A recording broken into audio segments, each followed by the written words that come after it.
এটা হচ্ছে এই পাম বাগান। পাম বাগান ও যে দূরে দেখা যায় ওগুলো হচ্ছে পাম বাগান। আর এই যে যে এরিয়ার ভিতরে দেখা যাচ্ছে ও যে ছোট ছোট এগুলো সবই ডোরিয়ান বাগান। হ্যাঁ, এখানে পাম বাগান ছিল মূলত, এখন ডোরিয়ান চাষ করে এখানে রোপণ করছে।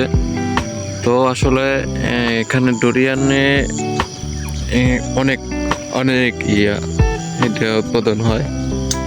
তো বিশাল বড় এরিয়া নিয়ে ডোরিয়ান গাছ লাগানো, যেটাকে বলা হয় লাটান। এটাকে বলা হয় লাটান।